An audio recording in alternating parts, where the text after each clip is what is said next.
क्या आप जानते हैं कि अभी ईरान में हालात कितने गंभीर हैं? क्या आप जानते हैं कि क्यों पूरी दुनिया इस पर नजर बनाए हुए है? आज हम आपको ईरान में चल रहे विरोध प्रदर्शन, सरकार की प्रतिक्रिया और अमेरिका की चेतावनी के बारे में आसान तरीके से बताएंगे। नमस्कार, मेरा नाम है लक्ष्मी।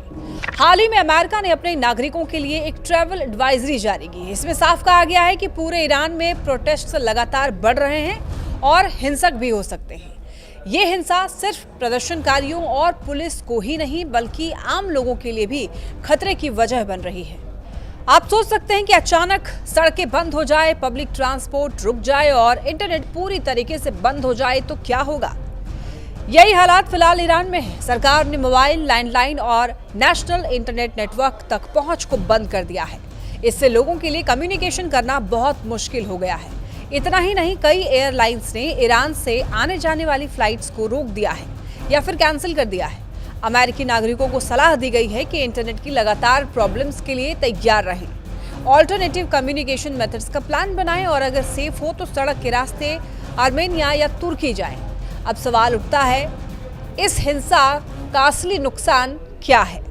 देखिए, देश भर में प्रोटेस्ट और क्लैशेस में अब तक कम से कम 646 लोग मर चुके हैं। ये नंबर अमेरिका स्थित एक ह्यूमन राइट्स न्यूज एजेंसी ने बताया है, जो सालों से ईरान के प्रोटेस्ट्स पर सही जानकारी देते आई है। लेकिन ईरान में कम्युनिकेशन बंद होने की वजह से इन आंकड़ों को इंडिपेंडेंट तरीके से कंफर्म करना मुश्किल है। ईरानी सरकार ने अब तक किसी की भी मौत का ऑफिशियल नंबर नहीं बताया है। तो क्या ईरान सरकार शांतिपूर्ण सॉल्यूशन चाहती है या नहीं? क्योंकि ईरान के विदेश मंत्री सैयद अब्बास अरागची ने हाल ही में ये कहा कि ईरान न केवल अमेरिका के साथ बातचीत के लिए तैयार है बल्कि युद्ध के लिए भी रेडी है। उन्होंने अमेरिका और इजराइल पर आरोप लगाया कि हाल की डिस्टर्बेंसेस में उनका डायरेक्ट रोल है।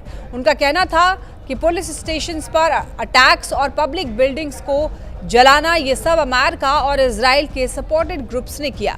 ईरानी सरकार ने इस दौरान मारे गए पुलिस और आम लोगों के लिए 3 दिन का नेशन वाइड शोक घोषित किया है।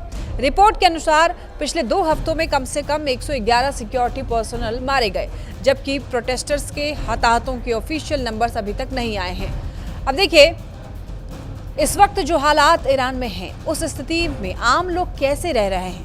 हम और आप ऐसा सोच रहे हैं, आपके मन भी कई बार ऐसे ख्याल ज़रूर आते होंगे। रिपोर्ट के अनुसार देखिए, ज़्यादातर ईरानी लोगों के पास इंटरनेट नहीं है। हालांकि डोमेस्टिक फ़ोन सर्विसेज पिछले 24 घंटे में काम कर रही है, फिर भी कम्युनिकेशन की ये प्रॉब्लम उनके लिए बड़ी चुनौती बन गई है। तो इस पूरी सिचुएशन से हमें क्या सीख मिलती है?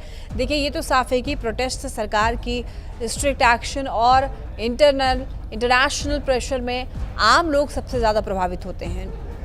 और आपको बता दें कि इंटरनेट बंद होना, फ्लाइट्स कैंसिल हो जाना, ये दिखाता है कि पॉलिटिकल क्राइसिस का असर सिर्फ नेताओं पर ही नहीं बल्कि हर इंसान पर पड़ता है। जब भी आप न्यूज़ पढ़ते हैं, सोशल मीडिया पर खबरें देखते हैं, ईरान से जुड़ी हुई खबरें देखते हैं, तो याद रखिए कि सिर्फ एक कंट्री की ये कहानी नहीं है। ये हमें ये भी दिखाती है कि क्राइसिस के समय सेफ रहना, अलर्ट रहना और सही इन्फॉर्मेशन तक पहुंचना कितना इम्पॉर्टेंट है। तो अब देखना होगा कि इंटरनेशनल कम्युनिटी, लोकल सिटीजन्स और गवर्नमेंट मिलकर इस क्राइसिस से कैसे बाहर निकलते हैं।